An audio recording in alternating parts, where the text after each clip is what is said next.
Don Javier Muñiz, muy buenas noches. Buenas noches.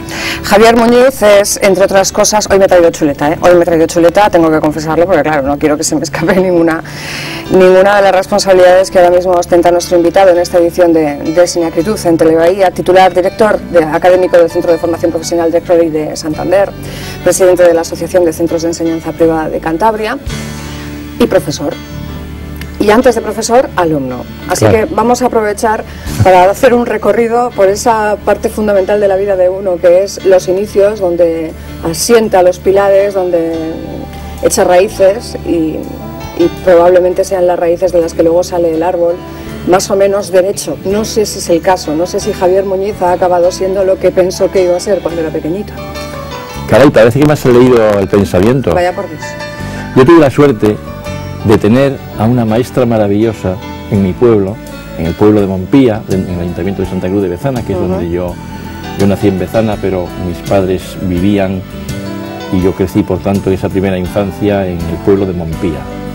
Entonces tuve la suerte, a partir de los 5 años hasta los 10 años, de ir a la denominada entonces Escuela Unitaria del Pueblo, que por cierto después se suprimió.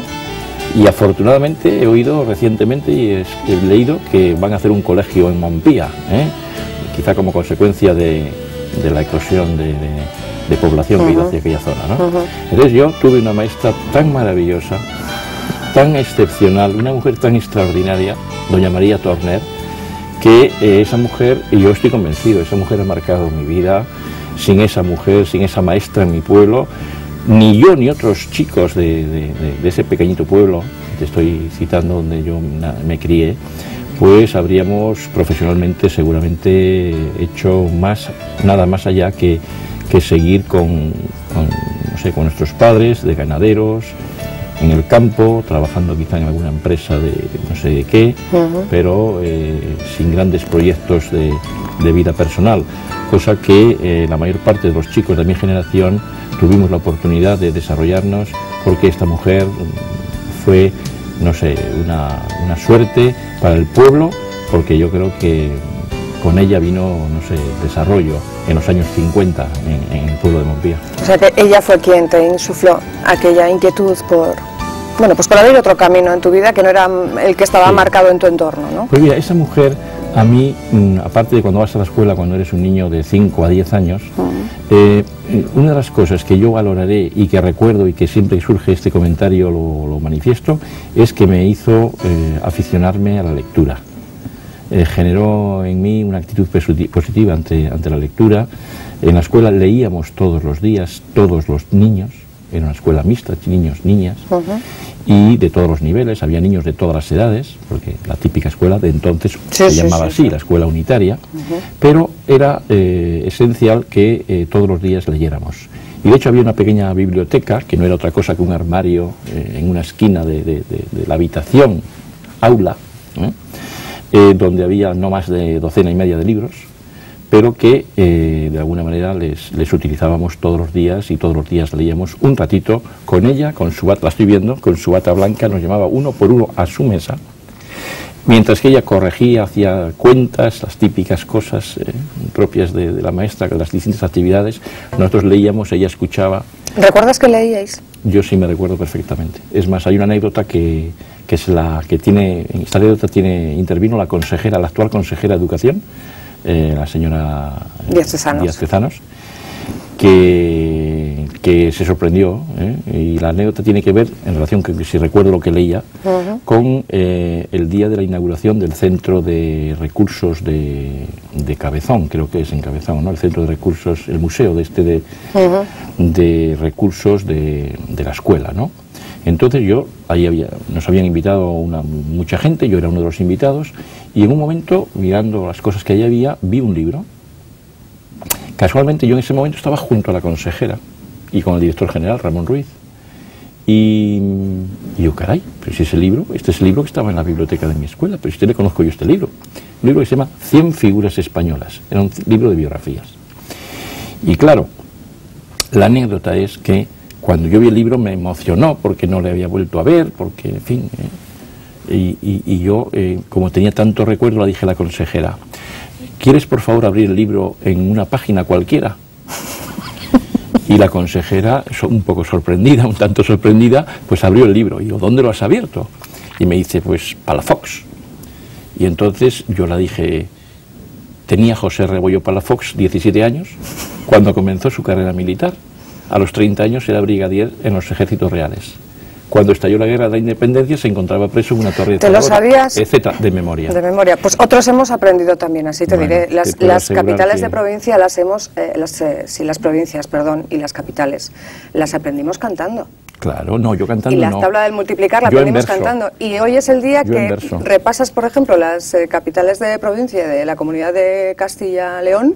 Por ejemplo, dime una. Y León. Pues León. León, Murias, Ponferrada, Sagún, Astorga, Mansilla. Y así sucesivamente. En verso era aquello. ¿Con cuántos años leías aquellas biografías? Pues con 7, 8, 9 años. Aprendíamos a leer muy pronto en la escuela. Era lo que era el sistema. Yo recientemente, por razones de curiosidad, me he preocupado de leer la denominada Ley Moyano, la primera ley de educación en España. Esa ley Moyano, que fue la primera ley de educación, se le debe al que fue entonces ministro de Educación con la reina Isabel II. Es una ley que data del año 1857. ¿Sabes cuándo se cambió esa ley? ¿Sabes cuál es la segunda ley de educación en España? La Ley General de Educación de 1970. Luego, tú y yo probablemente, o desde luego yo, con seguridad, yo soy consecuencia de la Ley Moyano. Ay, no, yo también, Y también. Con esto, he de confesar. Con sí. Esto, si tú no lo dices, nadie lo diría. No, por eso, bueno, no importa, no tengo pudor para esas cosas. Sí, entonces, la Ley Moyano, la gente de mi generación y otros muchos más jóvenes todavía, ten en cuenta que la Ley General de Educación del año 70 es la segunda ley de educación, ya sí. en la ley Villar Palasí, me parece que es, en honor a Villar Palasí, al ministro de entonces Villar Palasí, yo creo que fue. Pues, claro, era una ley, primero que y esto después, porque podemos conectar con todo lo que está suponiendo de controversia en los últimos meses, desde el pacto fallido por la educación hasta las discrepancias, acuerdos o desacuerdos de tantos de los políticos y también de los agentes económicos y sociales en relación con la educación, que es un arma arrojadiza, desgraciadamente, que tantos problemas está causando, yo diría que a la sociedad española en general, ¿no? Pero yo hago una llamada simplemente a que hubo una ley de educación, la primera ley de educación en España, Ley Claudio Moyano, se la conoce por Ley Moyano, en honor a ese ministro de la época, 1857, que duró 123 años, hasta 1970, si no he hecho mal la diferencia. 123 años, una ley de educación. Fíjate, esa ley pasó por regímenes desde monarquías hasta dictaduras, hasta absolutismos, hasta repúblicas, hasta dictaduras, hasta nuevas monarquías, hasta eso ha pasado por todo tipo de se mantuvo independientemente de los colores políticos que gobernaron los destinos de España durante 127 años. Igualito que ahora, vaya. Bueno, pues hago ese énfasis por esto, ¿no? Entonces leíamos todos los días, la pregunta era si leíamos, sí. Leíamos porque eso era lo que había que hacer. Es que eso es lo que había que hacer. Y aprendíamos los ríos de España y se decía que aprendíamos muchas cosas de memoria, pero no es malo desarrollar la memoria. También es bueno desarrollar otras aptitudes, ¿no? en la persona, ¿no? Pero la memoria no hay por qué desterrarla. ¿Por qué?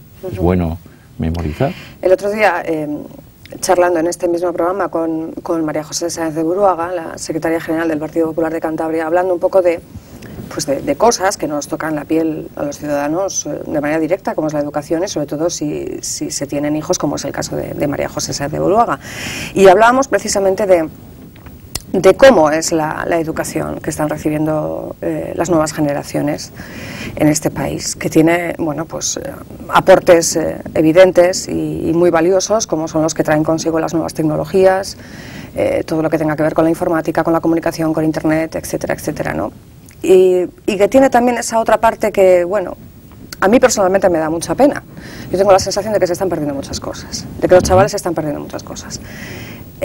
Para empezar, sí, alguna que otra lectura obligatoria en clase, pero poco más. Y sobre todo esa formación que tú, desde tu experiencia profesional de hoy en día, quizá me puedas aclarar o corregir si lo deseas. La percepción de que los chavales están aprendiendo mucho y bien sobre su entorno más cercano, región, comunidad autónoma, etcétera, pero que se está olvidando de ampliar ese espectro de conocimiento al país en el que viven, al continente en el que viven y al planeta en el que viven, ¿no? Que eso es algo que otros, pues peor, mejor, con más o menos motivo, bueno, lo hemos tenido, es un acervo cultural que tenemos desde pequeños. Y sin embargo ahora haces preguntas que das por supuesto que ya saben cosas de nuestro entorno nacional, continental, y no hay manera. Yo no sé si esa es la sensación acertada o me estoy equivocando. Bueno, es un tema amplísimo. Yo te voy a dar algunas pinceladas de lo que yo pienso y opino, pero por ejemplo, hoy 3:30 de la tarde, yo he salido de trabajar a las 3 y pico, pero he podido ver una noticia que consiste en que esta semana está en España un sociólogo muy prestigioso americano, que es uno de los que ha escrito muchísimo sobre los sistemas de aprendizaje en las distintas generaciones de los seres humanos en los últimos 200 años, por ejemplo, ¿no? Entonces, él habla hoy, un tal Larry Rosen, creo que se llama, habla de la generación I. La generación I refiriéndose a la generación Internet, ¿no? Toda esta generación de personas, de ciudadanos que nacieron a partir de los años 90, que es cuando viene el gran impacto y la gran eclosión de Internet, ¿no? en la vida de las personas, en la sociedad y también en las escuelas, ¿no? Entonces, este hombre aboga por una situación que se está produciendo hoy en día. ¿Cuál es la situación que está produciendo hoy en día? Que hay los chicos, los adolescentes, los niños, los adolescentes, los jóvenes, aprenden de una manera un tanto diferente a cómo era el aprendizaje tradicional. El aprendizaje tradicional parece que estaba en la escuela, estaba en los libros, estaba en el maestro que te enseñaba. Hoy hay muchas maneras de aprender, el impacto de las nuevas tecnologías, las redes sociales, Internet, en fin, hay muchas maneras, muchos inputs que te están proporcionando información permanente. Cuando tienes alguna duda, yo tengo un hijo de 9 años, cuando anoche, sin ir más lejos, me preguntaba y me decía, papá, es que me quiero comprar una marca de unas botas para jugar al fútbol, ¿no? Y digo, pues nada, pues si te hacen falta, díselo a mamá y tal, y vamos a comprarlas. Y dice, no, quiero ver que vengas conmigo a Internet, que te voy a enseñar yo cómo las que quiero yo. Y vamos a Internet, y claro, entra en la firma, y claro, yo veo allí los spies famosos estos, y dice, no, espera, que yo te quiero construir el mío, te le quiero personalizar. Su propio diseño. Su propio diseño. Entonces me diseña sus propias botas para jugar al fútbol, ¿no? Y yo, caray, pero bueno, sí, pero bueno, déjalo, que además eso vale 260 euros, claro. Caray. No, claro, no está mal para jugar un zapato de diseño hecho por ti a tu tal, claro, lo entiendo, en la tienda vale 40 o 50, pero el estándar, ¿no? Por supuesto que no hemos comprado el zapato de diseño que mi hijo Nikita me pedía, ¿no? Pero dicho esto, volvemos a la pregunta que tú me haces, ¿no? El tema de educación es un tema muy complejo y muy amplio. La sociedad se ha transformado de una manera, en fin, enorme. Yo soy de los que digo que la generación, por ejemplo, la generación mía, pero la generación mía también es la generación de mis hijos, porque al fin y al cabo ellos también están viviendo ahora. Independientemente de que ellos sean nativos digitales, como hablan algunos, y yo sea un inmigrante digital, puesto que las tecnologías me vinieron ya un poco tarde, a pesar de ello intento adaptarme, ¿no? Pero hay muchas formas de aprender. La escuela es un instrumento más, pero no hay que olvidarse la labor fundamental que tiene la familia y la labor fundamental que tiene en el contexto social en el que nos estamos moviendo. Por supuesto, las leyes educativas, porque las leyes educativas también marcan pautas de actuaciones, por ejemplo, en los distintos planes de estudio, en los distintos programas educativos. Pero desde luego que sí, yo también comparto contigo que quizá hay un algo ahí que nos está impidiendo progresar al ritmo de las demandas sociales de los tiempos que nos tocan vivir. Sí que tenemos ahí un lapsus importante y, lógicamente, claro, es muy fácil solamente echar culpas a las administraciones. Por supuesto, yo también digo que las administraciones son muy responsables, pero son muy responsables las administraciones también son muy responsables los partidos políticos en general, son muy responsables los agentes económicos y sociales, somos muy responsables los centros educativos, son responsables las familias, los centros educativos, el profesorado, que tiene que, lógicamente, coger el tren de las nuevas tecnologías, porque tú lo has citado, y adaptarse para a los nuevos tiempos de esa sociedad que nos toca vivir hoy, porque los niños de hoy, de 10 años, tienen 10 años igual que 10 años tenían aquellos del año 1980. Sí, yo ya estaba trabajando. Da la sensación de que pero ahora con 10 mundos años... distintos, totalmente distintos. Da la sensación de que crecen más deprisa, de que son niños durante menos tiempo. Da esa sensación, de verdad, al menos desde fuera. Dice, bueno, mi hijo con 6 años, mi hijo con 7 años me enseña a utilizar el ordenador porque no tengo ni idea. Bueno, no se escandalice usted, porque en los años 80 algunos también enseñamos a papá y a mamá cómo iba eso del Wallman. Claro, claro. O sea que, bueno, cada generación supuesto. También aporta lo suyo, supuesto, pero esa sensación de que qué poco tiempo son niños, qué rápido aprenden, cuántos, lo que tú decías, tienen tanto de donde captar información que... Yo, de todas formas, si de esta reunión que tengo contigo aquí hoy, que dar un mensaje para la sociedad que nos escuche, o para los televidentes, me quedaría con un mensaje que tiene que ver con esa maestra que yo tuve hace 50 años, o más de 50 años, ¿no? Que es que en las familias, aparte de la labor que puedan hacer los profesores, los maestros en clase, de fomentar la lectura, dependiendo de las edades, de los niveles educativos, pues incluso dedicar un tiempo estricto y específico a que los niños lean en distintas etapas educativas, pero luego hay una labor familiar, en casa. En la medida que entre la escuela y las familias inculquemos a los niños, a los adolescentes, el amor por la lectura, el hábito de leer, yo te aseguro que si eso se adquiere, si ese hábito lo adquieren, esas personas serán en un futuro seguramente mucho más cultas, más independientes, más libres, estarán más desarrolladas, se tendrán un gran valor añadido frente a aquellos que no lean, por ejemplo. También tenemos otra faceta que es la de formación, por supuesto, pero también educación, que no es lo mismo. No. Que es que no es lo mismo. Entonces, la formación se adquiere en el centro escolar, instituto, universidad, da igual el ciclo de estudios al que nos refiramos ahora mismo.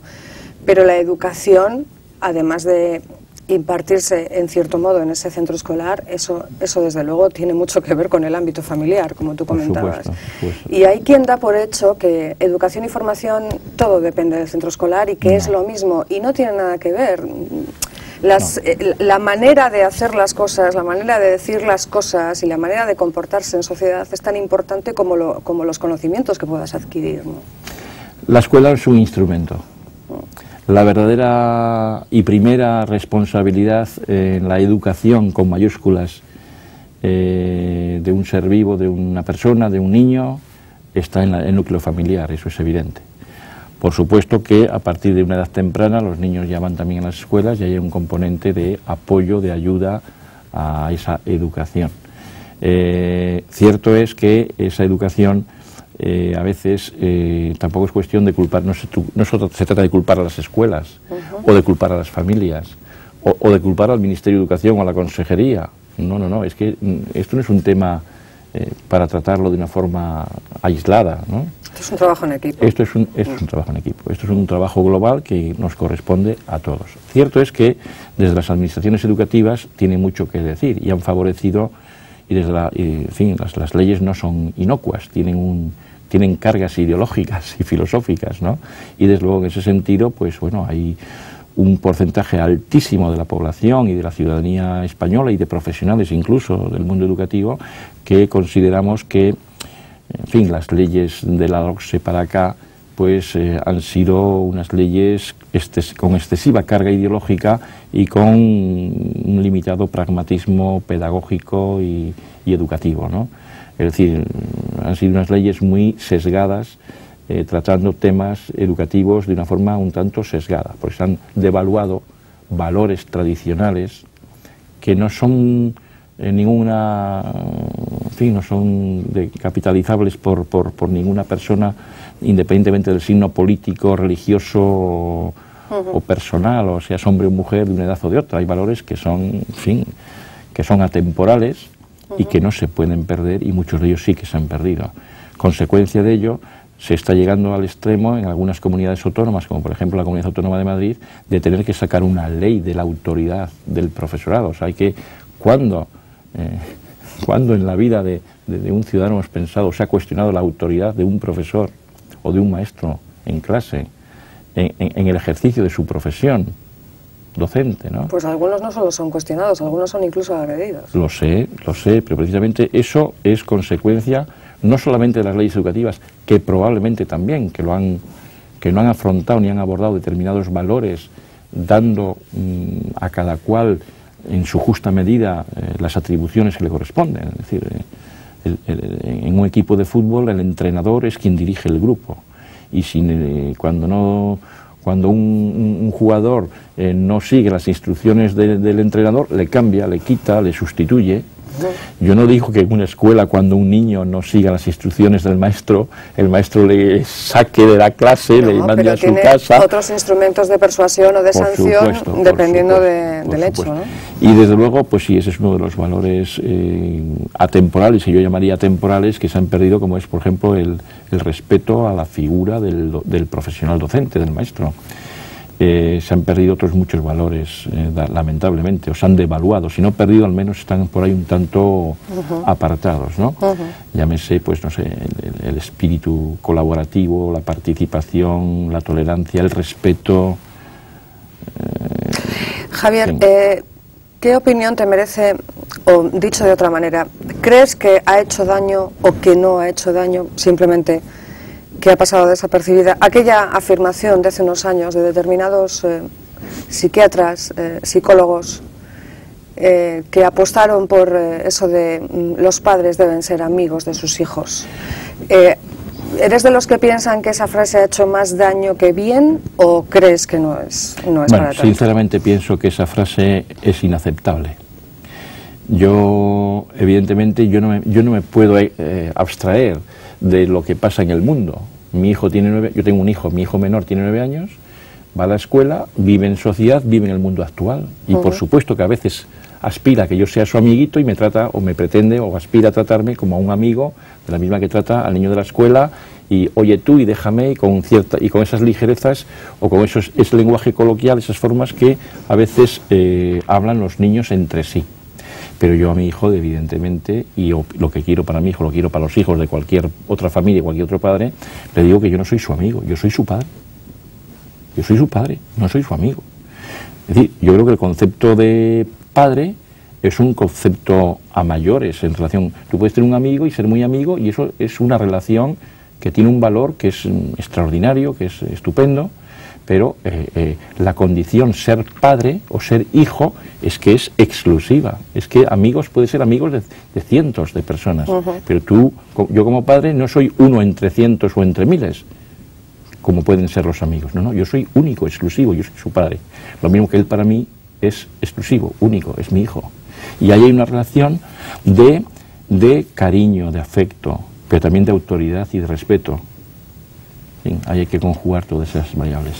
Bueno, padres e hijos pueden ser amigos, quizá cuando los hijos ya son adultos, ya están formados, ya han pasado por todo lo que tenían que pasar, y quizá la relación entre padres e hijos da un paso más, cambia de alguna manera. Los padres siguen siendo una figura de autoridad, pero ya, hombre, si el hijo ya es una persona adulta y con criterio, quizá ya se pueda hablar más además de todo lo demás, sí, de amistad. Quizá entonces sí, ¿no?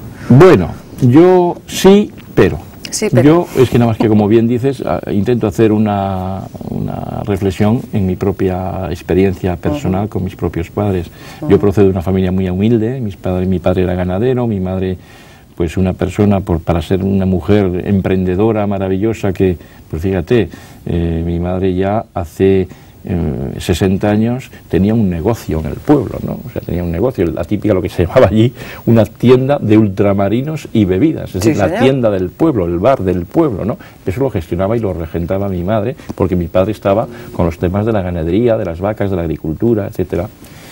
Entonces, una familia humilde, de pueblo, pero mis padres, que afortunadamente tuvieron una vida longeva, murieron los dos con más de 80 años, yo tenía un cariño y una relación especialísima, en mi caso en particular con mi madre, por ejemplo, pero yo nunca me olvidé que era mi madre. O sea, mi madre es que no era mi amiga, era mi madre. Joder, yo no entiendo eso de que tu padre sea tu amigo, incluso en cualquier etapa o momento de tu vida, es tu padre, es que es único, el único que tienes, es uno. Entonces, eso es otra cosa. El concepto ser amigo de lleva aparejado una serie de atribuciones o de cuestiones que quizá en algún caso con un padre, pues no sé hasta qué punto tendrías ese... Son situaciones diferentes. Lo que está claro es que hay temas de los que, aunque ya seas una persona adulta y tengas otro plano de relación con tus padres, hay temas de los que jamás de los jamases hablarás con tus padres, pase lo que pase, y ni tus padres contigo, lo hablarás con tu pareja o con tus amigos. Cosa que sin embargo hablarías habitualmente en cualquier momento del día con tus amigos. Dice, no voy a hablar de esto con mi padre, hombre, tan loco, pero bueno, padre, eso con 15, con 20, con 30 y con 40 años, eso la verdad es que es cierto. A eso me refiero. Eso te lo enseña la propia vida, ¿no? La enseñanza privada en la que tú estás inmerso y de la que tú formas parte activamente por tus áreas de responsabilidad y por tu dedicación ahora mismo, ¿cómo está la enseñanza privada? Durante un tiempo daba la sensación de que era un poco objeto de algún que otro linchamiento, entre comillas, desde determinados foros, ¿no? Y también se ha hablado muchísimo del aspecto religioso. Como por ejemplo la retirada de los crucifijos de las aulas, la retirada de los belenes en Navidad, para disgusto de muchos niños y niñas, dicho sea de paso. ¿Cómo se ha vivido todo esto? Bueno, aquí habría dos niveles a la hora de hablar de este tema, ¿no? El nivel situación del sector, con letras mayúsculas de nuevo, como cuando hablábamos antes con la palabra educación, formación, y los temas puntuales de si ha causado perplejidad o desengaño, o malestar incluso, o, en fin, o reacciones incluso más fuertes, pues el que haya un Belén en Navidad o no lo haya, que evidentemente pues es algo serio por las tradiciones que conlleva el hecho de en todas las Navidades que en las escuelas, por ejemplo, se construya o se presente un Belén, ¿no? Independientemente del signo y del color político del maestro, las maestras o los maestros, los directores o los padres o las asociaciones de padres o los propios alumnos, ¿no? Especialmente en las escuelas de educación primaria y secundaria, eso era muy típico. Otra cosa quizá ya a nivel de estudios, pero vamos, si nos circunscribimos en los centros privados ha sido una tradición muy generalizada, ¿no? Si hablamos de educación con mayúscula, bueno, la educación siempre ha estado en crisis. Yo desde que tengo uso de razón siempre he estado en crisis. Fíjate